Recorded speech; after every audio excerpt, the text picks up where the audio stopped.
How do you end a Reiki session? How do you end a Reiki session? This week's episode of the Build Your Reiki Business podcast is on how to end a Reiki session.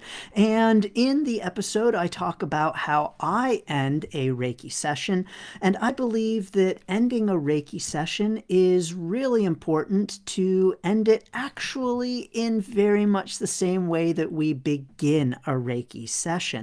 And that's with listening to our client so that we are putting the client first in terms of their experiences, their thoughts, their feelings, what came up for them, if anything or nothing, and that we allow the space for the client to be able to offer their thoughts and impressions, and that we serve primarily as a listener. You know, I think so often as Reiki practitioners, if we are Reiki practitioners who receive information during a session, I think so often we have the real eagerness and desire to talk about what came up. Ooh, here's what I sensed. Here's what I felt. Here are the messages that I've gotten. And we're very excited to share those with the client.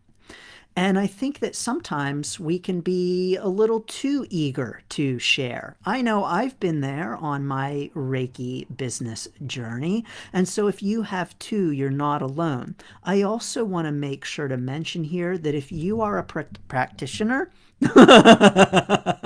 and you saw my kitty just gave us a little drive by. But if you are a practitioner who doesn't receive information, who doesn't feel things, who doesn't get messages, don't worry. Number one, you are not alone. Number two, there is no requirement to receive information. It doesn't make you any less of a Reiki practitioner. And as a matter of fact, it's not even part of the system of Reiki. And so just know that if you don't receive information, there's nothing wrong with you as a practitioner. And I want to encourage you to release the pressure. There's no pressure. I have a blog article about it. Do I have a video about that too? I'm not sure. Definitely I've got a blog article about it at standingstoneshealing.com. What to do if you don't receive messages, and do you have to offer messages to your clients? No, you do not. And oftentimes it's best not to. I think sometimes when we're so eager to offer information, we might say things that are actually more harmful than helpful. Now, of course, I talk about it in the podcast episode, but I really want to encourage us to be careful with the information that we're sharing and the way in which we're sharing it. Of course, I frequently hear things like telling a client that their chakra is blocked or that they have some kind of health concern that they need to have checked out. And it's really important for us to make sure that we're sharing, if we're sharing information, that we're sharing it in a way that is helpful and not hurtful. You know, I don't know about you, but I don't think anybody likes to hear that they have a particular chakra blocked.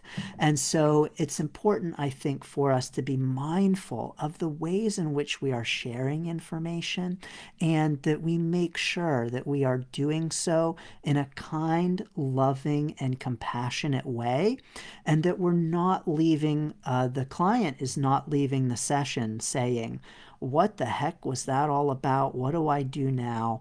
And what did they even mean? Or, oh no, my heart chakra is blocked. I have to fix that. I'm scared about that now. So let's strive to not scare our clients after they have a session with us.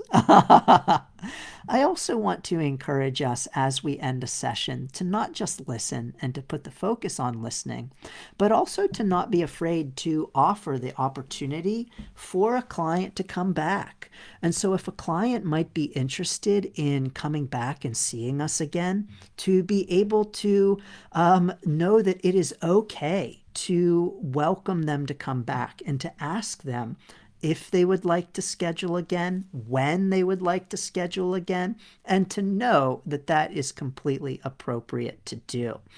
And so it's absolutely okay to ask at the end of a session if someone would like to book again. You know, it actually might be very convenient for the client to do that. So thanks so much for joining me. Thank you, Lori, for being here, and thanks for the greetings to my sweet little kitty. Would you believe, everyone, that that was a stray cat? I've had her now for a little over a year, and she was coming to my back door in November of 2022. I started feeding her, and she started coming every day. And then one day she showed up with 2 kittens. And so I now have 3 cats. A year and almost a half later, I have 3 cats. And that's the mama. She is a sweetheart. But thank you, Aklima. Yes, you don't need a message, because when people get a message, they may only want to use Reiki as a psychic and not to get messages. Yes, the emphasis on the calm and relaxation for sure. And yes, indeed, that is a joint video with my kitty. She appears in all kinds of places.